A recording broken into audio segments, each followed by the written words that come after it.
Hola a todos, estamos con don Santiago Alfonso López Navia, que es un intelectual español cuya obra está centrada en un triángulo que podríamos calificar de mágico y en cuyos vértices están la poesía, la retórica y el estudio de la obra cervantina.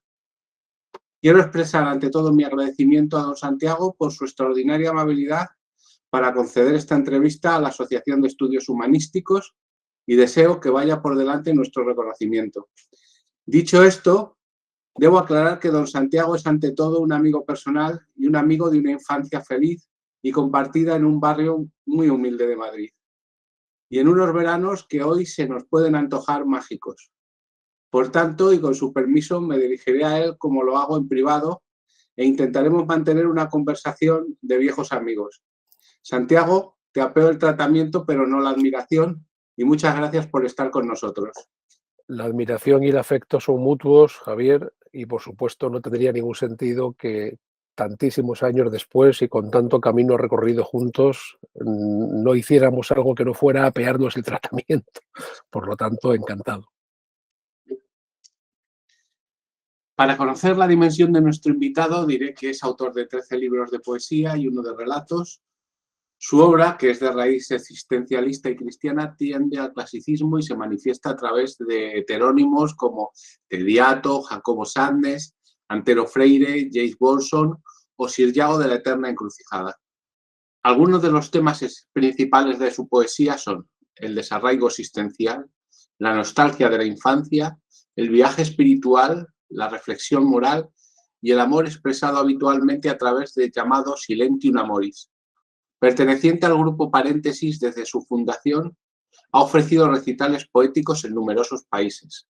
Su obra ha sido difundida en revistas y publicaciones colectivas, recreada por cantautores y grupos musicales y premiada en numerosos certámenes nacionales e internacionales como el Pedro Alonso Morgado de Huelva, el Juan Bernier de Córdoba, el Premio Nacional Acordes de Espiel y el Premios de Poesía Emilio Alarcos, habiendo quedado finalista en otros como El Esquío de Ferrol o Leonor de Soria. Sus poemas han sido traducidos al hebreo, al francés, al búlgaro, al árabe y, no menos importante, su obra ligada a la retórica, que ha constituido un pilar importante de su vida profesional. En cuanto a la obra en torno a Cervantes y el Quijote en particular, no tendríamos tiempo aquí para recorrer todo el trabajo recogido en sus libros y en sus numerosos ensayos. También ha hecho incursiones en el relato y en obras que pueden parecer más o menos heterodoxas. Hay otras pasiones en su vida, como la música en toda su amplitud y también la naturaleza, que es una pasión heredada y compartida en nuestra infancia y que es otro lugar para el poeta y el artista. Su vida profesional no ha sido menos compleja e intensa que la vida artística. Es licenciado y doctor en Filología por la Universidad Complutense de Madrid y en Ciencias de la Educación por la Universidad Nacional de Educación a Distancia. Catedrático en la Universidad Internacional de La Rioja, titular de la Cátedra de Estudios Humanísticos Felipe Segovia Martínez de la Universidad SEC Santiago de Chile, doctor honoris causa por esa misma universidad. Miembro del Grupo Cervantista de la Universidad de Oviedo y asesor del Consejo del Trinity College Group. Miembro de la Cofradía Internacional de Investigadores y bachiller de honor de la Regamasilla. Vamos a romper el hielo con una pregunta evidente. Con la escritura, la actividad docente, la actividad intelectual, la música y todo lo demás, ¿cómo puedes organizarte?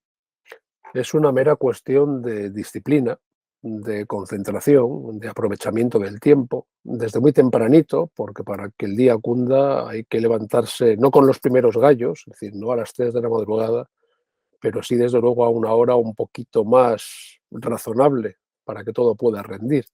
Fuerza de voluntad, amor por lo que hago, tampoco es ningún secreto y desde luego nada que no esté al alcance de cualquier otra persona. Hablemos de poesía. ¿Cómo nace esta vocación y qué significa en tu vida? Además, quiero abusar un poco de tu amabilidad y te pediría un repaso somero por tu obra literaria y, si es posible, que nos deleitases con alguno de tus poemas. Tengo una debilidad especial por un libro que parece haber sido una especie de isla necesaria, La nueva carta de derrota del grumete James Bolson. Una magnífica humorada, y te pediría también una pequeña lectura. Por supuesto que sí, Javier. En cuanto a cómo nace mi vocación poética, yo siempre digo que me convertí en poeta por culpa de o a causa del dentista. Me explico. Cuando yo era pequeño, tendría más o menos 8 o 9 años, fui a que me extrajeran una muela y creo que esa fue una de mis primeras experiencias intensas con el dolor. El reflejo de esa experiencia intensa que nace en el dolor se convirtió en un poema. ¿Esto qué significa? ¿Que es imprescindible ir al dentista para hacerse poeta? No. Significa que la respuesta es algo razonable, comprensible, cuando hay un estímulo que mueva el dolor, que mueva el alma, que suscite una alegría. Es decir, en definitiva, un poema es una respuesta a algo profundo. En este caso, ese algo profundo era la experiencia tan sensible y tan fácil de encajar para un adulto más que para un niño como el dolor. Cualquier otro dolor, cualquier otra alegría, cualquier otra experiencia profunda se habrían convertido en detonante para arrancar un poema. O sea, de todo esto se desprende una conclusión sencilla, y es que la inspiración, que está muy sobrevalorada, es necesaria, pero lo que se necesita es un motivo profundo. En este caso concreto, que nace de la anécdota del dentista, el motivo era el dolor físico, pero también podría haber sido un desengaño, podría haber sido un malestar personal, podría haber sido un enamoramiento, es decir, algo que moviese mi ánimo física o intelectual o espiritualmente y se hubiera convertido en una creación literaria. En cuanto a mi producción, me sobrecoge un poco pronunciar la palabra obra, me resulta incómodo hablar de mi obra, me parece pretencioso. En cuanto a mi producción poética, ya a estas alturas es lo suficientemente nutrida como para poder mirar atrás y para poder extraer algunas conclusiones elementales sobre las principales claves que subyacen a la creación de los poemas. Yo empecé a escribir muy pronto, a los 9 años, si consideramos ese primer poema dedicado a mi experiencia con el dentista como el arranque de mi creación literaria, pero no empiezo a publicar hasta los 20 y pocos años. Y mi primer poemario, que dejo madurar durante mucho tiempo por prudencia, por coherencia con un sentido reposado de la creación poética, mi primer poemario, Tremendo Arcángel, se publica en 2003. Pero yo ya había publicado, más o menos hacia el año 86, algunos poemas en revistas. Desde 2003, con Tremendo Arcángel, hasta mi último libro publicado por ahora, que es el poemario 2533, publicado el año pasado, en 2022, en Visor, han surgido otros muchos poemarios que, por no abundar en detalles y por ir a aspectos más generales, se adscriben a las dos principales categorías en las que yo entiendo que está mi poesía. Yo diferencio, con esa posibilidad de mirar atrás con los años que han transcurrido, diferencio dos tipos de poemarios en mi producción literaria. También tengo un libro de cuentos, ¿de acuerdo? Pero sobre todo la parte del león de mi escritura se la lleva la poesía. Yo diferencio entre los que yo denomino poemas evolutivos, que son aquellos poemas que se van construyendo a lo largo de un periodo prolongado, que no necesariamente participan de una unidad temática, aunque sí hay diferentes secciones temáticas de poemas que se pueden encontrar a la luz de sus coincidencias, pero que recogen poemas de muy diversa naturaleza, escritos y fraguados a lo largo de un periodo más amplio, incluso a veces de un periodo muy amplio. Y después los poemarios de corte más temático, si cabe, entenderlo así, quizá monotemático, que giran en torno a un determinado aspecto con un sentido particular y que no se construyen con tanta cantidad de urdimbre, digámoslo así, como los poemarios evolutivos, pero que no por ello tienen menos trabajo. Es decir, un poemario evolutivo puede ser el resultado de 3, 4 años. Un poemario temático puede haber nacido en cuanto al motivo en un flash que se puede suscitar en un viaje o en una experiencia de una determinada intensidad, se deja dormir y después puede surgir en un mes o dos de escritura continua. Como quiera que sea, estamos hablando de poemarios que no responden a la prisa, que no son el resultado ni muchísimo menos de la improvisación. Yo procuro cincelar lo que escribo y procuro complicarme la vida para que lo que escribo se entienda. Es decir, detrás de un poema aparentemente sencillo hay una importante cantidad de trabajo. Un poema sencillo no es un poema simple, ni muchísimo menos, no tiene nada que ver.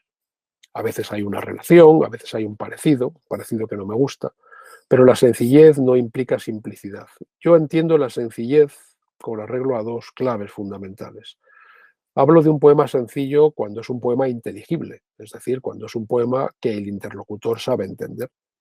Cuando el poema no se convierte en una adivinanza, en un galimatías, en un ejercicio de lo que yo llamo la diferencia entre poesía cordial y poesía umbilical, ¿no? Es decir, muchas veces hay poetas, y tienen todo el derecho del mundo a hacerlo, pues los poetas umbilicales, digámoslo así, que mirándose al ombligo no reparan en un despliegue desmesurado de recursos retóricos que alejan el poema e incluso alejan al poeta de su principal vocación, que es la cordialidad, llegar al corazón de los demás.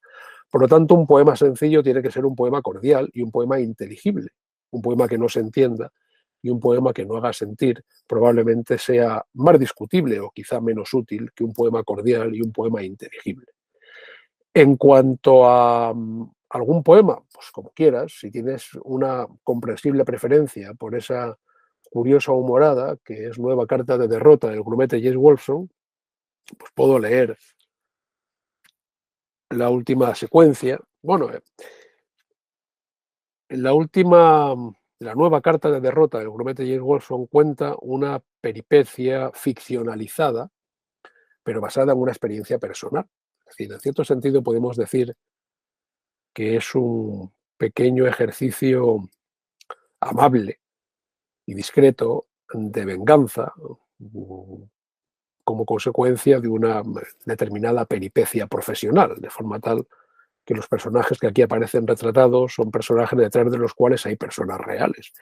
Mi sentido de la prudencia y del decoro, obviamente, me hacen ahorrar a quien me esté escuchando el detalle de los nombres reales que esconden estas identidades ficcionalizadas. El caso es que el grumete James Wolfson se hace a la mar en circunstancias absolutamente precarias, siendo además consciente de que la singladura que emprende va a acabar mal, bien por la propia naturaleza de la aventura que emprende, que es desmesurada, o bien por la poca precaución en los preparativos. Él sabe que eso va a salir mal y a pesar de eso, como es un tipo arriscado y es un tipo audaz, se interna en la mar y le pasa lo que le pasa. Y lo que le pasa es que después de muchísimas peripecias en alta mar y después de haberse encontrado con dos calamares gigantes que lo lanzan a una playa próxima, se encuentra con unos indígenas que lo acogen. Y voy a leer estos dos últimos poemas. Encuentro con indígenas de dudosa actitud y, agasajado en la aldea, James Wolfson escribe su historia que queda misteriosamente interrumpida. Bien, es el momento en que James Wolfson ha llegado a la playa, es un náufrago, y nos dice: allí veo venir a muchas gentes indígenas, sin duda de estas tierras, con menos ropa encima que un lebrato, que me miran alegres y solícitas. Aunque no entiendo su lengua imposible, veo que se relamen y hacen guiños, extraño ritual de bienvenida. Y mientras cantan himnos triunfales con voces guturales y terribles, me llevan en volandas a su aldea, donde todos celebran mi llegada. Bien, ahora, agasajado en la aldea, James Wolfson escribe su historia que queda misteriosamente interrumpida. Me asignan una choza confortable donde un día habitara otro cristiano salvado de las olas inclementes, por esta tribu tan hospitalaria. Aquí encuentro por fin alguna ropa, recado de escribir y una escudilla que llenan sin cesar mis anfitriones de sabrosas viandas que me placen. Mientras escribo mi última derrota, y bien se echa de ver que en dos sentidos, en este mi cuaderno de bitácora, oigo a mis salvadores que preparan un gran festín, sin duda en mi homenaje, y han encendido un fuego que calienta una caldera donde cabe un oso, y aquí es donde se interrumpe la narración de E. Wolfson, porque evidentemente lo que va a ocurrir con él no es que esa caldera esté aprestando un rico manjar para que él se lo coma, no, es que él va a ser guisado en la caldera, es decir, que se lo van a comer, sin más. Esta es la peripecia, un poco, en efecto, a mitad de camino entre la humorada y un cierto toque de gamberrada que encierra la nueva carta de derrota del grumete James Wolfson. Genial, Santiago. ¿Podrías leer, digamos, algún otro poema, un poco de algún otro poemario más personal, más íntimo que tú Sí, consideres? por supuesto. De esa misma peripecia nació un poemario grave. Es decir, de esa misma peripecia de la que antes te hablaba, nace este pequeño ejercicio humorístico, que es la nueva carta de derrota, pero nace uno de mis poemarios temáticos de corte más moral, de corte más ético, denominado Arte Nuevo, cuyo subtítulo está tomado de un verso de Lope de Vega, entre tantas asperezas. Todos los poemas tienen como título Arte Nuevo, y el que voy a leer es el Arte Nuevo del error. Primero está el error de perspectiva, si no eliges el ángulo correcto. Resígnate a no ver. Te dirán otros los sucios que parecen tus prismáticos, la mala orientación de tu atalaya, o que tus ojos ceden a la niebla. Después viene el fatal error de cálculo si vas sumado bien lo que no tienes. No trates de hacer cuentas con los dedos. Los años no te sirven como ábaco y las muescas que luce tu carlinga son el mejor sumando a fin de cuentas. Renuncia a completar el inventario. No cabe teorizar ni anticiparse. No trae mucha doctrina la experiencia, ni hay manual de errores sin errores. Sí, ¿nos podías hablar un poco sobre tu último libro, la última publicación? Mi último libro es 2533, un libro publicado en Visor, que ha merecido, por un evidente error del jurado, el Premio Internacional de Poesía Emilio Alarcos. Es un homenaje de amor hacia mis padres. De hecho, el título, 2533, ya encierra una clave numérica fácil de interpretar. Tú conoces el antiguo barrio y sabes que el antiguo barrio estaba organizado, del poblado dirigido de Orcasitas, estaba organizado por bloques numerados y por viviendas numeradas. Pues bien, mi bloque era el 25 y el 33 era la casa, el quinto derecha, que yo ocupaba en ese portal. Por lo tanto, ya hay en esa denominación, en ese título, una primera muestra de homenaje cariñoso hacia la primera casa familiar.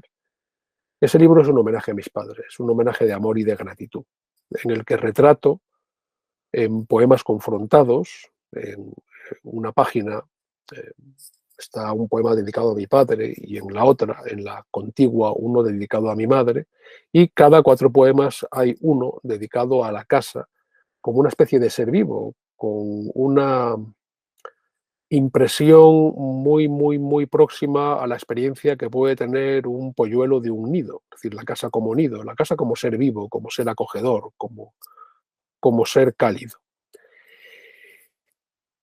Y he procurado escribirlo de acuerdo con un cierto también sentido simbólico, desde el punto de vista aritmético, rinde un homenaje a la imparidad, nosotros éramos 3. Todos los poemas están compuestos combinando versos de 5 sílabas, de 7 y de 11, pentasílabos, heptasílabos y endecasílabos. Y estamos hablando de una cantidad siempre impar, no de versos, sino de poemas, y con una construcción impar en la métrica de los versos. Este homenaje a la imparidad tiene el sentido de la suma de 3 personas que mi padre, mi madre y yo compartimos una vida en torno al amor, en torno a la tolerancia, en torno a la comprensión. Y la poesía, cuya utilidad, pese a lo que dicen muchos agoreros, es bastante evidente. Otra cosa es hablar de la utilidad de los poetas, ¿de acuerdo? Pero la utilidad de la poesía creo que está bastante contrastada. La poesía puede ser un ejercicio muy razonable para rendir un homenaje a aquel individuo, a aquella persona, a aquellos seres humanos con los que tú has compartido lo mejor de tu vida. Santiago, yo creo que ahora ya sabes lo que viene. Te voy a pedir o abusar una vez más de ti para que de este último poemario, si puedes, nos leas algo también. ¿De 25 a 33? Sí. Sí. Me tienes que dejar un poquito de tiempo, Bien. un minuto. Sí, Nada sí, más, no, ¿vale? no hay problema. Merece la pena. Te lo agradezco mucho. No lo tengo en libro, pero lo tengo en un archivo en Word, aquí a mano, con lo cual no tardo nada Los en milagros de la encontrarlo. técnica. Mira, aquí está. Perfecto.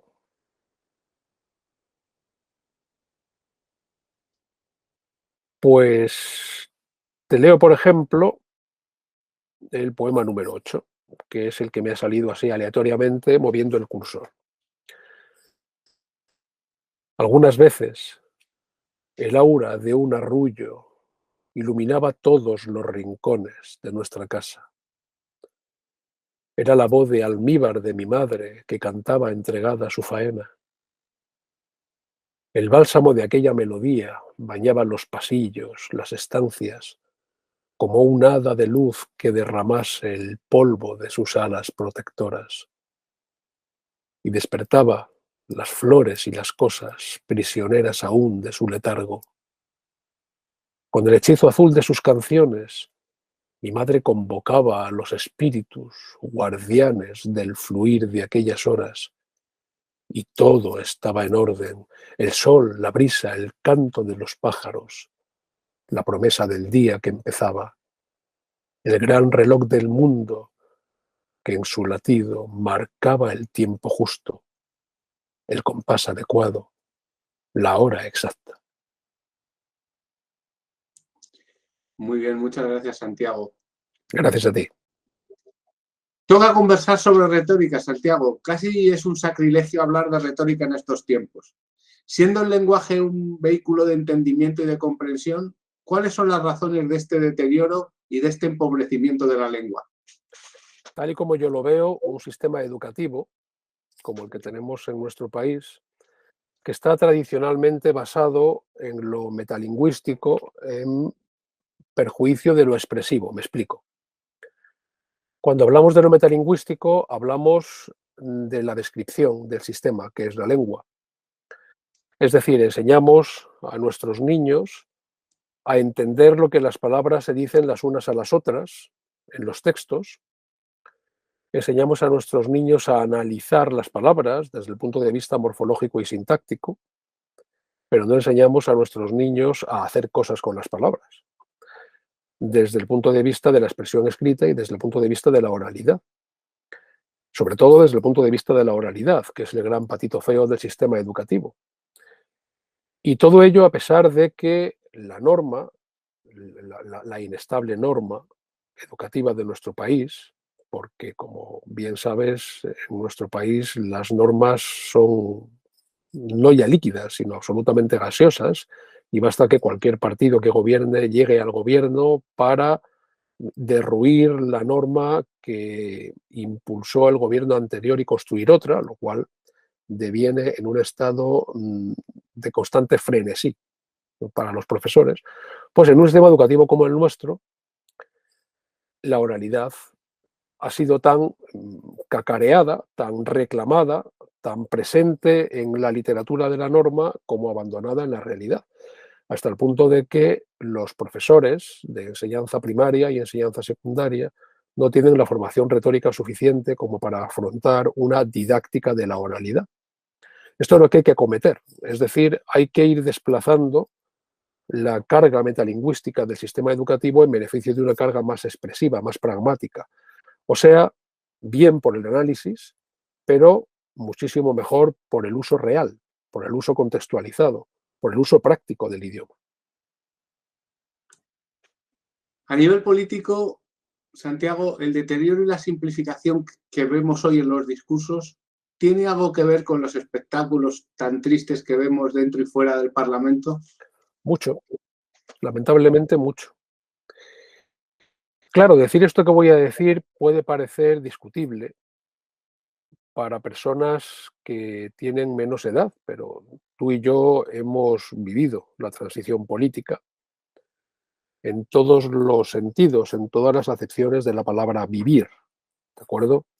Es decir, corriendo en algunos casos detrás de quien convenía y en otros delante de quien convenía. Es decir, hemos sabido huir en algunas ocasiones, nos hemos manifestado, hemos construido o hemos contribuido a construir desde muy jóvenes una sociedad tolerante y democrática. Y nuestra experiencia de la transición política, entre otras cosas, apunta hacia algo que era entonces muy evidente. Los políticos no eran entonces exactamente profesionales de la política, entendiendo por profesionales de la política personas que vivían de la política, sino personas que con otras dedicaciones profesionales tenían una inequívoca vocación de servicio. Entonces, frente a esa vocación que animaba a los políticos de la transición, yo creo que hoy, en general, sin demérito, ni muchísimo menos de los políticos actuales, cuyas bondades son también evidentes, pero a diferencia de esa vocación que animaba a los padres de nuestra transición, yo creo que hoy hay una profesionalización de la política, en el peor sentido de la palabra, que no está muy acompasada, salvo excepciones, con la preparación de los políticos. Es decir, nuestros políticos en general están bastante ayunos de cultura general, están bastante faltos de dominio del idioma y hacen aguas, salvo excepciones, repito, en materia de uso adecuado de la argumentación. Todo esto, evidentemente, empobrece y simplifica los discursos. ¿Tiene remedio? Claro, pero implica complementar, mejorar, aquilatar la profesionalización con una ambición cultural y con una responsabilidad idiomática un poquito más pulidas. Es decir, los políticos, nuestros políticos, tienen que ser radicalmente conscientes de que son un modelo desde el punto de vista ético y desde el punto de vista estético. Es decir, lo que hacen tiene que parecer lo que hacen de la forma en que lo dicen. Esta propensión al ruido, a la crispación, al insulto, que se traduce en exabruptos, que se traduce en enfrentamientos que a veces resultan difíciles de encajar, a nadie beneficia. No supone un modelo. De hecho, incluso es deseducativo. Y en este camino, el uso pobre del idioma es uno de los paganos, es una de las consecuencias de todo este desquiciamiento, tal y como yo lo veo. Bueno, volvamos a la educación. ¿Qué aspectos de la retórica, en tu opinión, deberían implementarse en la educación secundaria y cuál sería la metodología correcta? En cuanto a los aspectos de la retórica, a la luz de mi experiencia, llevo ya unos cuantos años trabajando no solamente en retórica, sino en didáctica de la retórica, yo creo que hay algunas claves fundamentales que deberían formar parte del currículum. Por ejemplo, la lectura oral. Está científicamente demostrado que alguien que lee mejor en voz alta, habla mejor en voz alta. Obviamente una lectura comprensiva y expresiva, porque hay una relación, repito, entre la pericia lectora y la oratoria espontánea o natural. Esto está medido.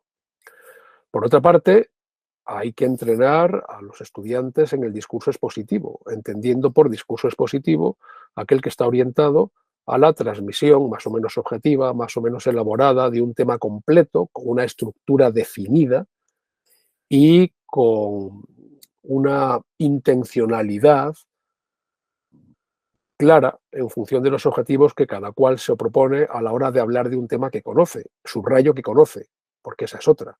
Hay una propensión, a veces un punto viciosa, a hablar sin despeinarse de muchos temas acerca de los cuales no se conoce lo que debería conocerse.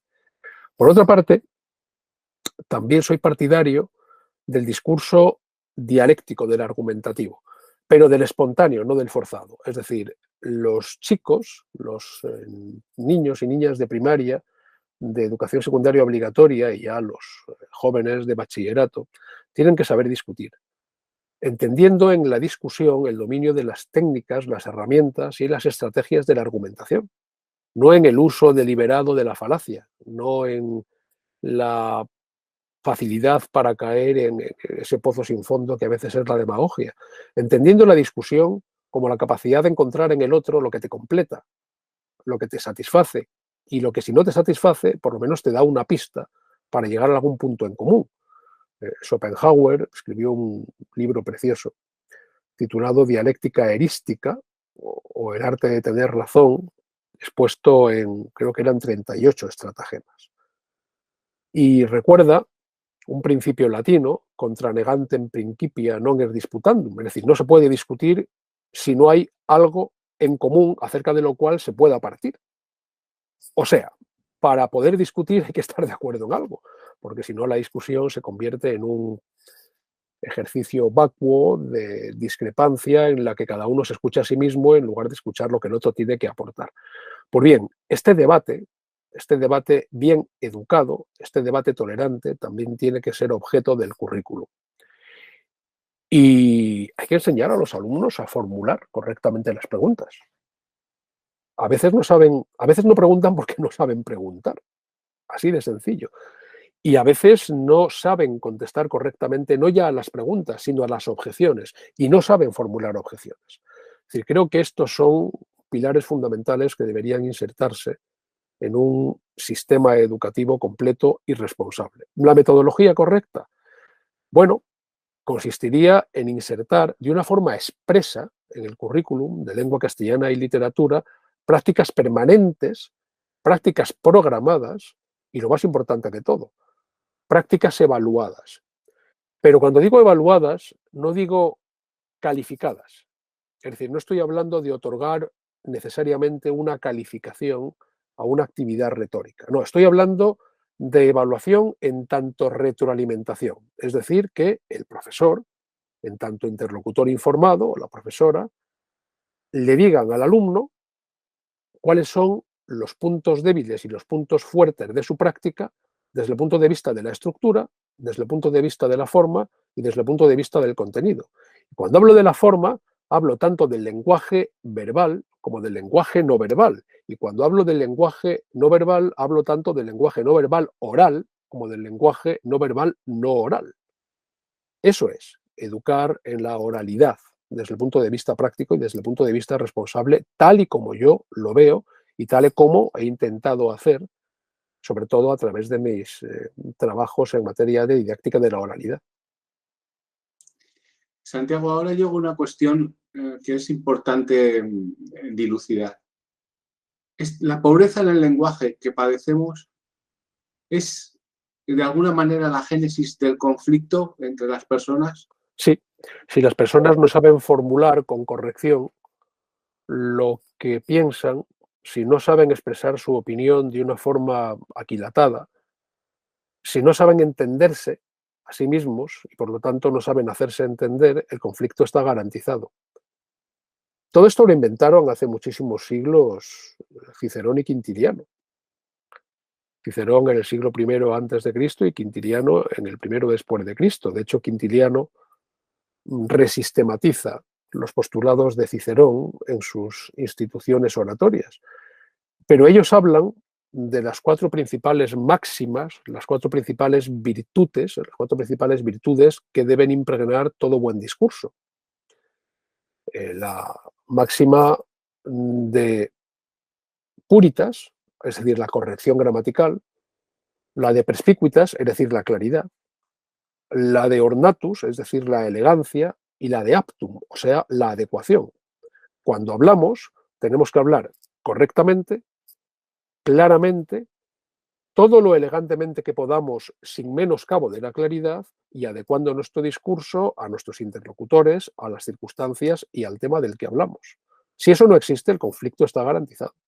Más todavía, por rematar la reflexión, no solamente la pobreza del lenguaje está en la génesis del conflicto, sino que construyendo un curioso bucle perverso, acaba convirtiéndose también en una consecuencia del conflicto, ¿vale?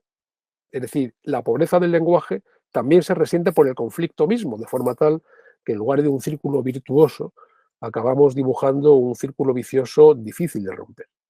Llega el momento de hablar de Cervantes.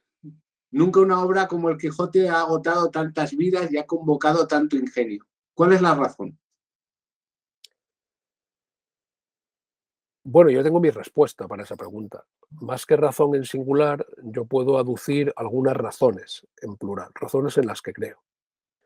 Podría empezar diciendo que El Quijote es un libro en el que está todo. Hay libros, y no solamente libros, obras artísticas, películas, en las que prácticamente está todo. Un buen amigo mío, un catedrático de la Universidad de Castilla-La Mancha, un hombre muy querido para mí, Juan Luis Manfredi, dice con mucha frecuencia que en la famosa trilogía del Padrino está todo.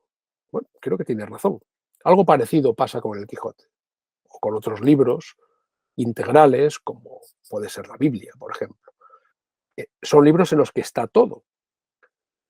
¿Pero por qué? ¿Por qué ha calado tanto El Quijote? Julián Marías, el filósofo Julián Marías, escribió hace ya algún tiempo, hace unos años, en los años 70, un libro muy interesante titulado Literatura y Generaciones. Y en un capítulo de este libro, titulado Cervantes y las generaciones, dice algo que tiene un enorme valor.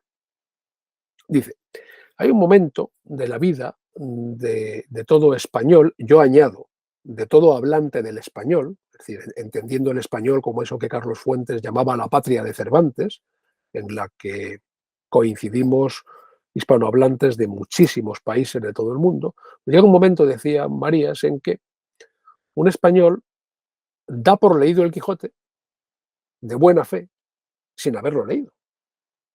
¿Por qué? Decía él, porque el Quijote está en el ambiente.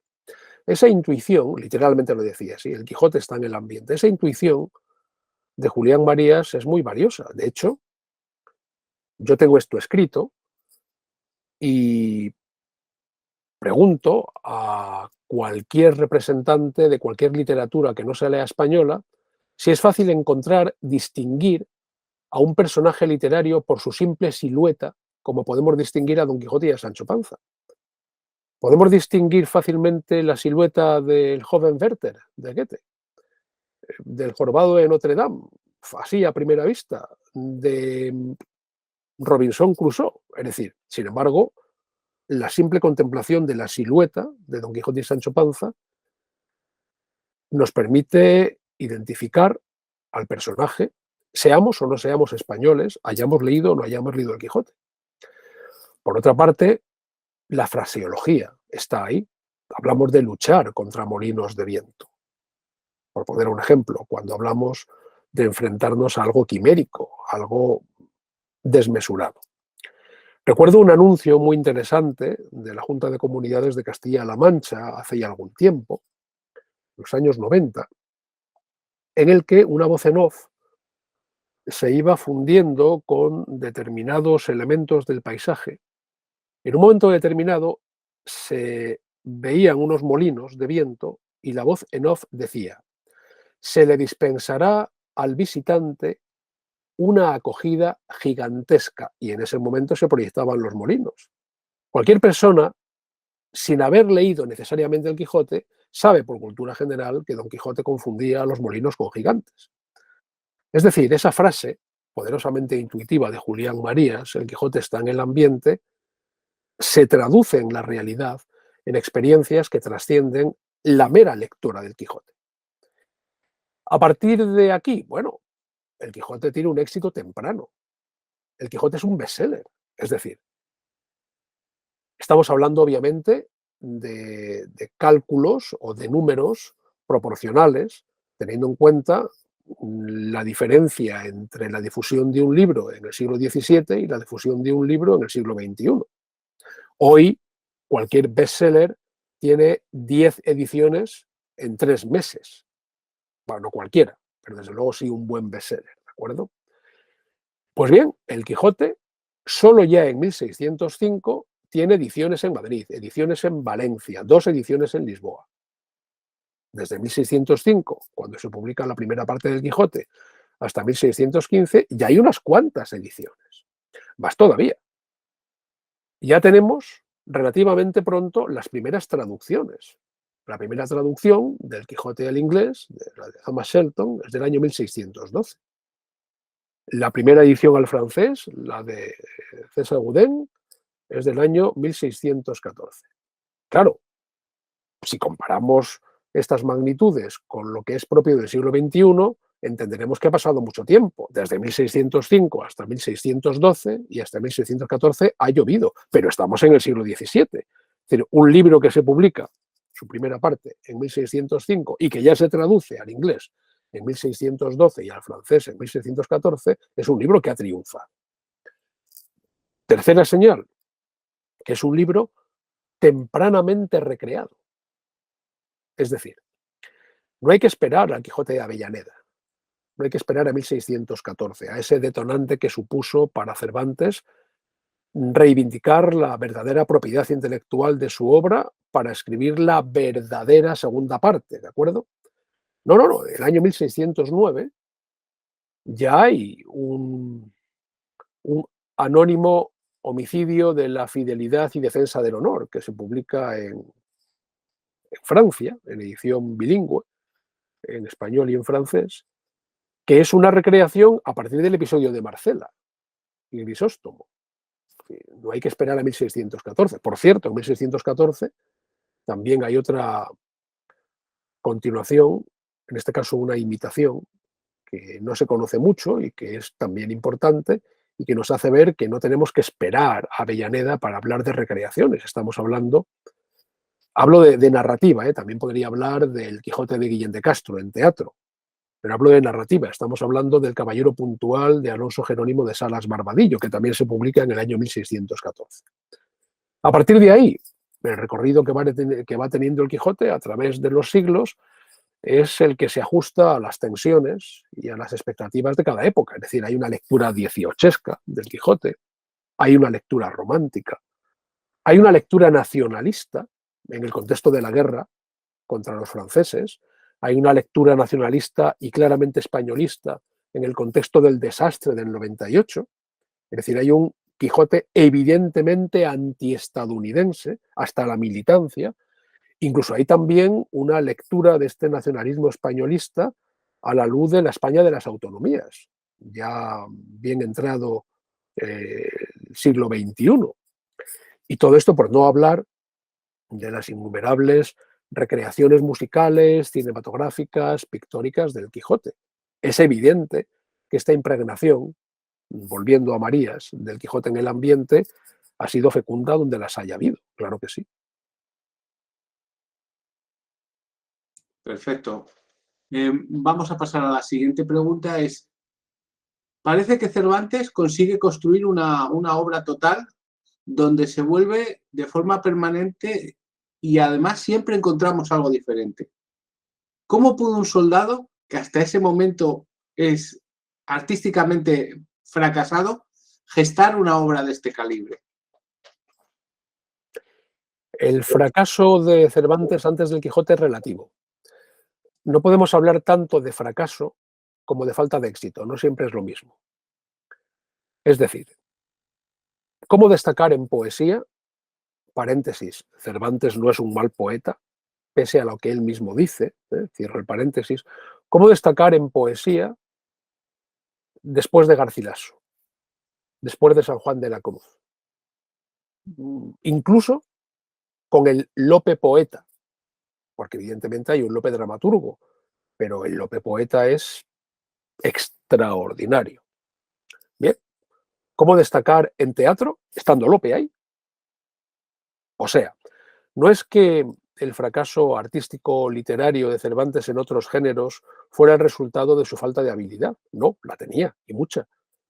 Es, hablando no tanto de fracaso cuanto de falta de éxito, es el resultado bueno, la comparación con otros autores que en esos géneros literarios eran los auténticos dueños de la escena y de la poesía. Cervantes destaca en narrativa de una forma curiosa. Cervantes podrá pasar a la historia, ha pasado a la historia y no dejará de estar en la historia por el Quijote. Pero esto no quiere decir que el resto de su producción narrativa anterior al Quijote sea desdeñable. La Galatea, anterior al Quijote, es una obra relevante. Y después del Quijote, la obra en la que Cervantes puso la mayor cantidad de su carne en el asador fue su obra póstuma, El Persiles. ¿Habría sido Cervantes el mismo autor reconocido sin el Quijote? No lo sabemos. Y yo, que soy prudente, no acostumbro a hacer literatura ficción ni historia ficción. Por lo demás, Cervantes era un hombre que, sin demérito de su vocación militar, porque él era un soldado vocacional, y lejos de lo que en alguna ocasión se ha dicho, no es un ingeniolego, es decir, Cervantes estudió con Lope de Hoyos. Cervantes acredita una enorme erudición. Además, por cierto, de una inteligencia natural y un sentido de la ética bastante homologable en nuestros días.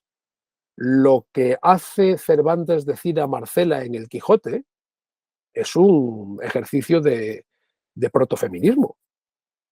Es decir, una mujer que reivindica la libertad de amar a quien quiera, independientemente de la presión de un varón. Bueno, eso hoy es absolutamente homologable. O la mirada tolerante que arroja sobre el problema de los moriscos a través de Morisco Ricote. O incluso la forma realmente tolerante con la que considera el oficio de los alcahuetes en el episodio de la liberación de los galeotes. Quizá la mejor respuesta a tu pregunta está en el Quijote mismo. Hay un fragmento del capítulo 25 de la segunda parte del Quijote en el que Don Quijote dice: el que lee mucho y anda mucho, ve mucho y sabe mucho. Es que Cervantes es un hombre muy leído y muy andado, incluso utilizando un adjetivo que él aplica a Don Quijote, muy asendereado, es decir, un hombre que ha sufrido bastante en el camino. Cervantes no tuvo una vida sencilla, ni muchísimo menos. Pero esto no quiere decir que no tuviera una formación rigurosa, completa, erudita y desde luego una inteligencia natural y una capacidad de estilo que saltan a la vista para quien se aproxime a la lectura de sus obras. Desde el punto de vista docente, ¿cómo le decimos a un joven de hoy, a un joven del teléfono móvil, del vídeo, de la cultura digital en el sentido de pantalla y dedo, que lea el Quijote? Para empezar, quizá ese joven ignore que hay una traducción, entre comillas, del Quijote al lenguaje predictivo. Es una cosa muy curiosa. Entre otras muchas manifestaciones que demuestran hasta dónde llega el envidiable tiempo libre de muchas personas, ¿no? Pero digamos que cambiaría la premisa argumental. Es decir, le diría a ese joven o a esa joven que leer el Quijote no es una obligación, no es un deber. Que la lectura del Quijote es la respuesta a una invitación, además una invitación cordial, y que en la lectura del Quijote va a encontrar, primero, una enorme diversión, se va a reír mucho. También va a sufrir si es empático o empática, porque, bueno, Don Quijote convoca el sufrimiento, convoca la simpatía en el sentido etimológico, es decir, sufrir con, ¿de acuerdo? Pero también va a encontrar pistas muy valiosas para su vida. Es decir, normas importantes de comportamiento. Los consejos que brinda Don Quijote a Sancho cuando éste va a tomar posesión de su ínsula, evidentemente no hay ínsula, todo es una ficción perversa, que nace también de una nobleza ociosa que intenta reírse de Don Quijote, personificada en los duques. Los consejos que da Don Quijote a Sancho deberían estar grabados en letras de oro en la puerta de entrada de cualquier institución educativa. Diversión y pistas. Pistas para construirse como persona. Esa es la invitación del Quijote. Y esa invitación, creo yo, nace de la invitación, no del deber. Este tema es amplísimo, Santiago, y creo que va a ser una buena excusa para convocarnos a un encuentro futuro. Vamos a hablar ahora de temas de actualidad, Santiago. En primer lugar, vamos a hablar de los clásicos. Dinos cuál es tu opinión y a raíz de esto, dinos qué piensas del deterioro que están sufriendo las humanidades en el currículum educativo. Empezando por lo segundo, abandonar las humanidades no es ya una irresponsabilidad, es una negligencia. Los grandes modelos de la ejemplaridad a lo largo de la historia se han construido particularmente gracias al estudio de las humanidades, incluso partiendo de lo discutible que resulta empeñarnos, como nos empeñamos, en diferenciar, y esto me parece otra irresponsabilidad, de las ciencias y las letras. No, ni muchísimo menos. ¿Por qué razón diferenciar las ciencias y las letras? ¿Por qué razón condenarse a ser de ciencias o a ser de letras? Vamos a ver, yo soy un hombre de letras puras, ¿correcto? Pero siendo un hombre de letras puras, siendo filólogo, tengo una curiosidad enorme por la física teórica, por la mecánica celeste, por la paleontología. Me encanta la ornitología. ¿Qué ocurre? Que por ser filólogo y por haber bebido en las raíces de los clásicos, debo condenarme a ser privado del placer de experimentar el conocimiento científico en un sentido amplio. Es absurdo. A veces incluso, y esto ocurre más entre los hombres de ciencias puras que entre los hombres de letras puras, se incurre en un error. Muchas personas desprecian las humanidades. Las desprecian amparándose en un razonamiento falaz, en la inutilidad de las humanidades. Pero ¿cómo que inutilidad de las humanidades? Que le pregunten a Newton por la inutilidad de las humanidades. Que le pregunten a Leonardo da Vinci por la inutilidad de las humanidades. Que le pregunten a cualquier hombre o mujer sensatos de nuestro tiempo si las humanidades le han aportado o no le han aportado pistas importantes para construirse. Cuando un sistema educativo se aleja de las humanidades, se empobrece, se acerca cada vez más peligrosamente a la barbarie. Y de la barbarie es difícil regresar. El empobrecimiento del estudio de las humanidades nos aleja de una construcción basada en los principales valores que han sustentado la sociedad a la que pertenecemos. Difícil, muy difícil entender la democracia sin la reivindicación de las humanidades. Muy difícil entender las manifestaciones más sinceras y más constructivas del espíritu sin el estudio de las humanidades. A partir de aquí, cuando hablamos de clásicos, y contestando a la otra parte de tu pregunta, debemos entender que por el hecho de llamarse clásicos no tienen una carga menor de actualidad, antes al contrario. Resulta muy curioso que en los últimos años se esté volviendo a los clásicos para encontrar enseñanzas que no tienen fecha de caducidad. Por ejemplo, en los últimos años se ha revisitado la filosofía estoica, se ha leído a Marco Aurelio, a Epicteto, a Séneca, por hablar de la tradición clásica grecolatina, pero uno de los libros de la tradición clásica más leídos en los últimos años es El arte de la guerra de Sun Tzu. ¿De acuerdo? O sea, que los clásicos, sean grecolatinos, sean chinos o sean medios pensionistas, no tienen fecha de caducidad. Sus enseñanzas son constantes. Abandonar a los clásicos quiere decir abandonarse a sí mismo y renunciar a algo tan propio de todo individuo, de todo ser humano, como son sus propias raíces, las históricas y también las personales. ¿Qué ha significado para ti y cómo has vivido la experiencia docente desde todo tu currículum, que es amplísimo? Yo soy un profesor feliz, pero por encima de todo soy un educador. Es decir, en el momento en que los profesores hacen dejación de su responsabilidad educativa, empieza a complicarse o a acentuarse la crisis del sistema.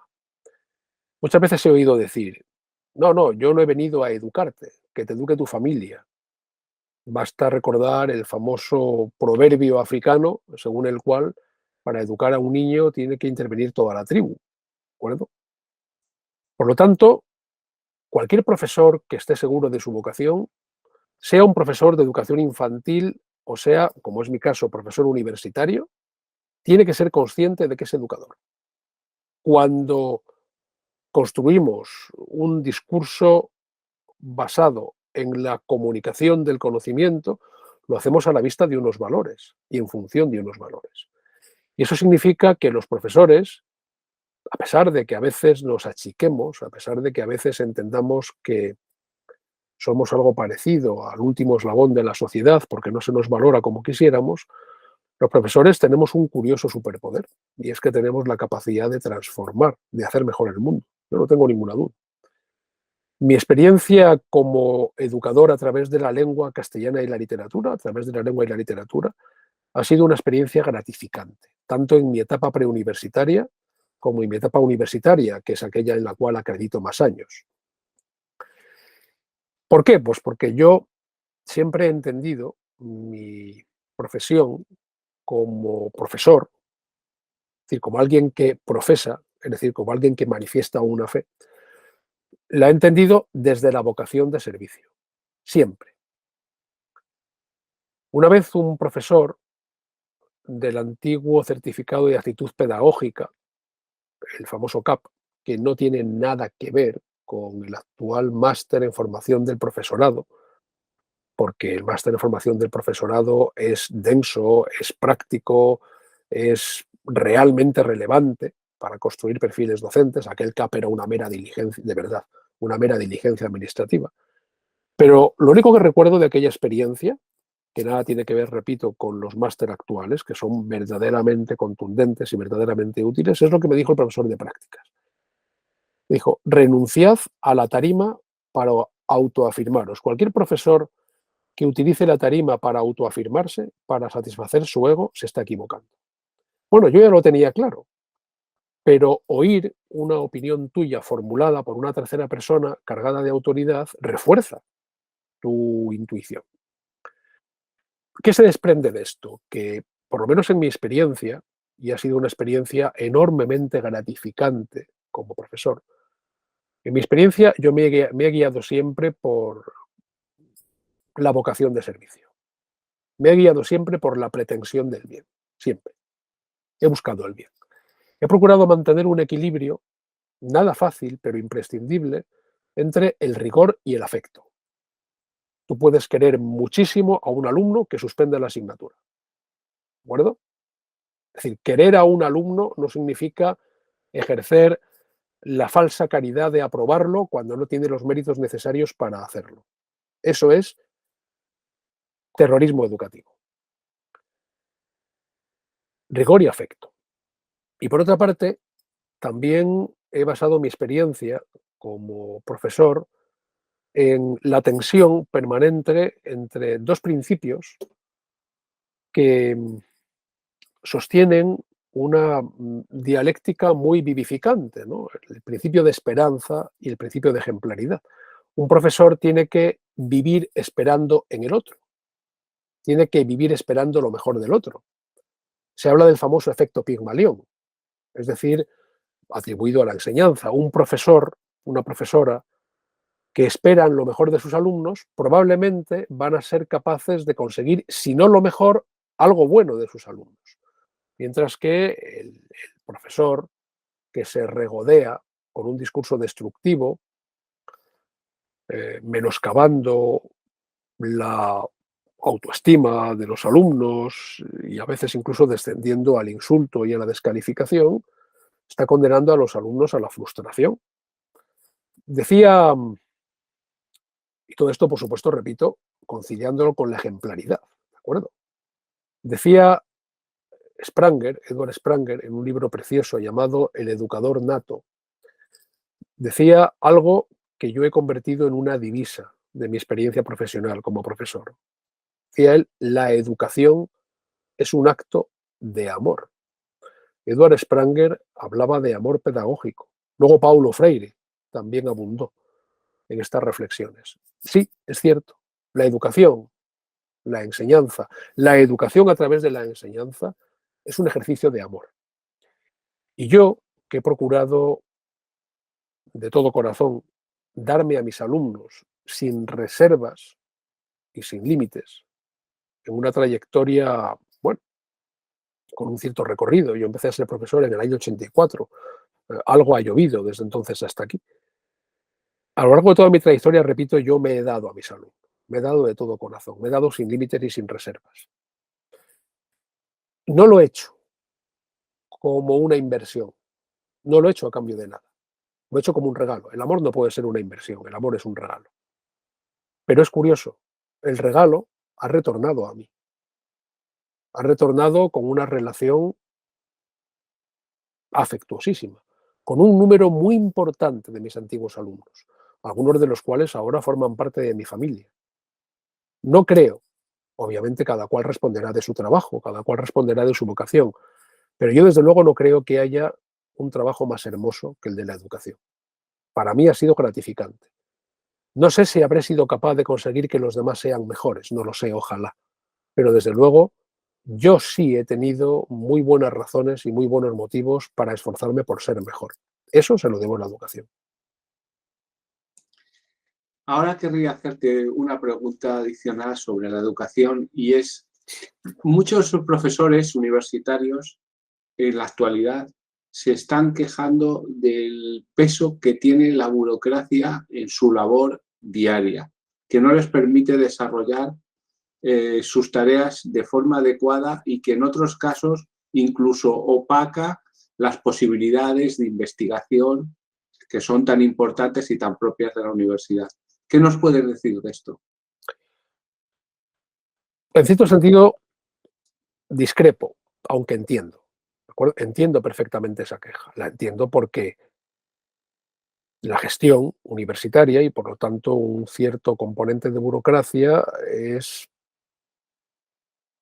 a día de hoy, absolutamente imprescindible. Los tres grandes pilares, las tres grandes patas sobre las que se construye la mesa, por así decirlo, de un profesor universitario están muy claramente definidas: gestión, docencia e investigación. ¿Qué pasa con la gestión? Pues que a veces absorbe, pero para eso están los perfiles. Es decir, un profesor tiene que elegir si su desempeño profesional va a estar orientado más hacia la gestión, más hacia la docencia o más a la investigación. El gestor puro, si quiere serlo, sabe que no tiene por qué quejarse. Sabe que si no investiga y si no da clases porque quiere ser gestor. ¿De acuerdo? Lo mismo le ocurre al investigador puro. Pero ¿qué es lo bueno de la investigación? La transferencia docente, la comunicación. Hay varios tópicos en este sentido. Se ha dicho muy erróneamente de fulanito o de fulanita, son excelentes investigadores, pero no saben dar clase. Eso no cuadra. Eso no se compadece. Un buen investigador tiene que saber dar clase, tiene que hacerse entender. Por lo demás, la investigación es imprescindible, incluso un primer nivel de investigación didáctica en el aula, a partir de la experiencia de todo profesor. ¿Qué ocurre con el sistema? Pues que en cierto sentido es un poco perverso. El sistema español es enormemente intervencionista. Los profesores universitarios estamos siendo permanentemente objetos de evaluación. Permanentemente. O sea, cuando se terminan las acreditaciones, porque uno ha llegado ya a ser catedrático, no terminan los sexenios. Constante evaluación. Cada X tiempo tienes que presentar un tramo de investigación si quieres, ¿de acuerdo? Si quieres, porque tampoco te obliga a nadie. Pero un tramo de investigación te otorga visibilidad, te otorga utilidad como investigador. El sistema es un sistema poderosamente intervencionista, hasta el punto de que en investigación se utiliza una frase que da muy buena cuenta de esta segunda derivada perversa: publica o muere. ¿Qué pasa con este publica o muere? Pues que a veces se generan ciertas redes clientelares de publicaciones, a veces se paga por publicar, a veces se juega al yo te cito, tú me citas. Eh, Eso puede pervertir en muchas ocasiones la verdadera naturaleza de la investigación en tanto manifestación de utilidad social. Pero el profesor tiene un importante margen de maniobra si se lo cree. Y ahí es donde está la diferencia entre creérselo o no creérselo. Ese margen de maniobra consiste en utilizar tus espacios para hacer las cosas de forma tal que tus alumnos no sean pacientes, sino agentes. Es decir, clases en las que no hagamos para los alumnos, sino hagamos con los alumnos. Clases basadas en el descubrimiento común, en la práctica, no bombardeos inmisericordes de píldoras para que los alumnos asuman pasivamente el conocimiento, sino para que entiendan desde la praxis, desde la digestión, utilizando una palabra muy alimenticia, lo que significa cuánto hay de nutritivo en el conocimiento. Yo insto a los profesores a creerse ese margen de maniobra. Ese margen de maniobra no es, ni muchísimo menos, un acto de rebeldía, o mejor, de rebelión, ¿de acuerdo? No es igual rebeldía que rebelión. Yo podría suscribir que un poco de rebeldía hay, pero no de rebelión. El profesor que hace eso, el profesor que se cree su margen de maniobra, no se está rebelando contra ningún sistema, no. Está creyéndose la parte creativa, constructiva, nutritiva que tiene él en el sistema. Ese es el margen de maniobra en el que yo creo y al que llamo a los profesores. Terminemos este bloque educativo con la cultura del esfuerzo. Lo que tanto se apela a la cultura del esfuerzo y con la frase ad astra per aspera. ¿Qué piensas de todo esto? Si no volvemos a la cultura del esfuerzo, no voy a decir que estemos perdidos, porque sería una frase rayana en lo apocalíptico, ¿de acuerdo? Y no me gusta, soy un impenitente optimista, creo que lo sabes. Pero sin cultura del esfuerzo no hay capacidad de cambiar ni de cambiarse. Vamos a ver. Se habla, por ejemplo, de gamificación. Estupendo. Muy bien. No renunciemos a la gamificación o ludificación, si se prefiere. Pero de eso a que el profesor sea un showman permanente, de hecho, muchos profesores se sienten impelidos a entretener constantemente a sus alumnos, porque los alumnos son una especie de trasunto de ese Homer Simpson que a los 5 segundos de empezar a oír algo dice aquello de me aburro. Bueno, pues suda tu camiseta. Es más, abúrrete, bien hasta que te aburras, porque hasta donde a mí se me alcanza no hay creatividad sin aburrimiento. Sin esas largas horas de ocio de nuestra infancia, en las que las tardes de verano solo se hacían digeribles porque nosotros las llenábamos creando, sin ese ocio no hay creatividad. Y el exceso de cosas que hacer en el ocio cortapisa la creatividad, en cierto sentido.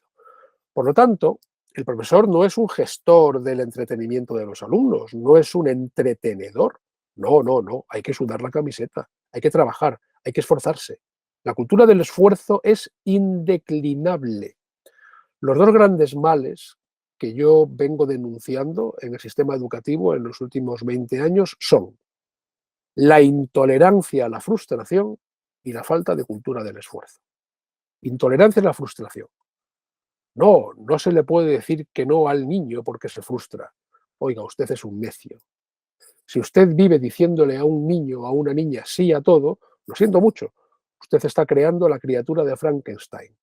Y ya sabemos lo que pasa con la criatura de Frankenstein. Sus intenciones inicialmente son las mejores. La criatura de Frankenstein es un ser lleno de amor. Quiere amar a los demás, pero la misma sociedad que lo ha creado acaba despreciándolo y él se revuelve contra la sociedad. Muchas veces cuando yo hablaba con padres y madres, siendo cuando era director de centro, una etapa larga y intensa y complicada, yo siempre les decía, vamos a ver, estás educando a la criatura de Frankenstein. Estás haciendo que tu hijo crezca en la molicie, en el consentimiento. No, no, no. Es decir, La cultura del esfuerzo y la tolerancia a la frustración no están reñidos con el amor. Cada vez que yo he oído a un padre decir, es que yo soy amigo de mi hijo, no soy su padre, siempre he pensado, yo, sin ningún tipo de pudor, que estaba ante alguien que había perdido el norte. No, perdona, tú no eres el amigo de tu hijo. Tú eres algo infinitamente más importante, eres su padre, eres su madre. Y tú no has venido a la vida para ser amigo de tu hijo, has venido para amarlo con sus imperfecciones y con sus luces. Educar significa instar al esfuerzo, utilizando un símil deportivo, sudar la camiseta.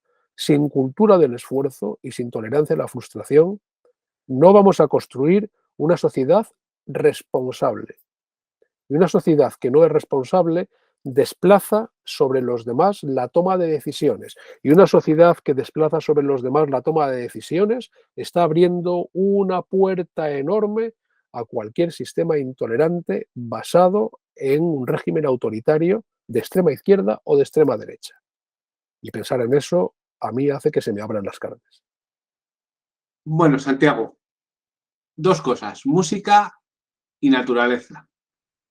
Cosas que hemos vivido en cierta manera juntos y que han marcado nuestra juventud y que marcan nuestra madurez. ¿Cómo vives estas dos cosas? Explícanos un poco. Yo creo que no sería, suponiendo que yo sea alguien, y líbreme Dios de creerme nadie en el mundo, pero yo creo que no sería como soy de no ser por la música y por la naturaleza. Yo necesito la música y además la necesito de verdad. La necesito a veces hasta la urgencia. Y cuando hablo de música culta, es decir, eso que llamamos música clásica, y hablo de música popular. Yo creo, desde mi experiencia, y estoy dispuesto a batirme a primera sangre por ello, yo creo que es perfectamente posible disfrutar con el segundo movimiento del concierto número 2 de Shostakovich para piano, por citar una de mis piezas favoritas, o el tercer movimiento de la tercera sinfonía de Brahms, por citar otra, con Stairway to Heaven de Led Zeppelin. ¿Por qué razón? Tenemos que entender que amar la música culta significa alejarnos de la música popular. ¿Por qué uno no puede ser al mismo tiempo un rockero empedernido, amante como soy yo del metal sinfónico, del metal épico, del metal progresivo, y al mismo tiempo disfrutar con Brahms o disfrutar con Edward Elgar o disfrutar con Vaughan Williams? ¿Por qué no? ¿Por qué no voy a amar al mismo tiempo a Beethoven y a Deep Purple? Lo siento, me niego a caer en la trampa de la incompatibilidad de esos gustos musicales. En cuanto a la naturaleza, tú y yo hemos vivido la música de la naturaleza y tú y yo sabemos lo que significa la naturaleza. Sabemos que la naturaleza es refugio, sabemos que es libertad, que es plenitud. Tú y yo hemos escuchado, acuérdate, en las noches mágicas del verano, el verano frío de Angostura del Tormes, al lado del río Tormes, tú y yo hemos escuchado en la madrugada el silbido de un autillo. Bueno, no hay música mejor, ¿de acuerdo? La música de la naturaleza, el rumor del río, el ulular del viento, el batir del aire sobre las hojas, las cigarras en verano, los pájaros, son un ejercicio de comunión. La naturaleza es una manifestación de lo mejor. Yo creo que es el último refugio que nunca, nunca, nunca tenemos que dejar de cuidar, pese al entusiasmo con el que algunos irresponsables se ocupan de destrozarlo, sin tasa alguna, de una forma casi casi hasta deportiva, vaya. Eso es lo que pienso sobre la música y la naturaleza. Santiago, finalmente una cuestión personal, ser católico. Has toda tu vida que yo he conocido desde la juventud y la adolescencia, has tenido la fe te ha acompañado y yo quisiera saber cómo esa fe se ha transmitido a tu ámbito profesional, a tu obra poética y a tu devenir humano y cómo vives hoy esa fe. Partiendo de la premisa de que la fe no es una imposición, sino un don, algo elegido, yo puedo decir sin ningún tipo de pudor que la fe para mí ha sido determinante a la hora de hacer y sobre todo a la hora de no hacer, pero también a la hora de resistir, a la hora de entender, a la hora de hacer una digestión compleja de acontecimientos que, en este caso, por lo que a mí respecta, gracias a la fe, han tenido un determinado sentido o se han prestado a una comprensión que, si bien no apuntaban hacia un sentido universal, hacia una dimensión universal del sentido, sí por lo menos lo tenían para mí. Más que católico, por encima de todo, es importante, tal y como yo lo veo, en este caso concreto, en mi caso concreto, ser cristiano. Yo soy un cristiano de inspiración ecuménica, mi confesión es la católica, evidentemente. Por lo que respecta a mi poesía, bueno, yo no soy un poeta cristiano, no, yo soy un cristiano poeta, ¿de acuerdo? Es decir, puedo invertir perfectamente los términos. La inspiración cristiana, la vivencia del Evangelio, están presentes en mi poesía, están presentes en Tremendo Arcángel, en Sombras de la Huella, están claramente presentes en las raíces de Ética y Retórica, Jacobo Sandes, en las raíces de Arte Nuevo. El hecho de esforzarme por ser cristiano ecuménico de confesión católica no me concede ninguna ventaja, no me concede ninguna prioridad, no me hace ser mejor ni me hace ser más grande. En todo caso, me hace ser más consciente de mi contingencia, más consciente de mis limitaciones. Y por otra parte, siendo cristiano, yo reclamo el diálogo en el amor, sin ningún tipo de dudas, no ya con las demás confesiones cristianas, precisamente desde esa visión ecuménica, y ya no con la búsqueda de lo trascendente que implica cualquier fe, es decir, la religión judía, el budismo, el islam, no, también con el agnosticismo, también con el ateísmo. Es decir, no es imprescindible buscar el bien desde una fe, no es imprescindible. Para mí es necesario, es una opción. Es decir, yo procuro buscar el bien a través de la vivencia del Evangelio, pero reconozco perfectamente que un agnóstico o que un ateo, fuertemente anclados en un sistema de valores sólido, pueden conseguir esa búsqueda con la misma claridad y probablemente con mayor éxito que yo. Si a mí me ha servido de algo ser cristiano, no renunciar a mi fe, sino al contrario, incrementarla, es precisamente para ser consciente de esa contingencia, de esa finitud, de mi compromiso con el mundo. Y repito, yo he decidido vivir ese compromiso con el mundo a la luz del Evangelio, pero entiendo que otras personas puedan tener una vivencia diferente. Y mucho más ahora. Vivimos en un momento en el que los cristianos tenemos que estar constantemente dando explicaciones. Yo vivo dando explicaciones. Vivo dando explicaciones por ser abstemio, dando explicaciones por ser cristiano, dando explicaciones porque me gusta el heavy metal, dando explicaciones porque soy del Atlético de Madrid. Es decir, vivo dando explicaciones. Bueno, yo no pido explicaciones a un ateo, no pido explicaciones a un agnóstico, no pido explicaciones a un amante de buen vino, ni pido explicaciones a un madridista. Quiero que se me deje vivir mi fe en paz, como yo aspiro a que los demás vivan su fe o su falta de fe con los mismos ejes, con las mismas coordenadas. Faltaría más. Faltaría más. Bueno, Santiago, hemos llegado al final de este encuentro. No tengo más que darte muchísimas gracias por tu amabilidad. Te emplazo a un futuro encuentro sobre los temas que más interesan a nuestros suscriptores. Muchísimas gracias en nombre de la asociación y nos vemos en un próximo encuentro personal. Ojalá, Javi, que creo que es la primera vez que nos vemos después de casi 40 años y nos vemos a un lado y a otro de la pantalla. hemos Sí, de hacer, sí. que hemos de hacer por vernos en esa otra dimensión. ¿De acuerdo? Ha sido Sí, un yo, placer. Millones de gracias. Me he sentido muy bien. pues gracias a ti, Santiago. Un fuerte abrazo.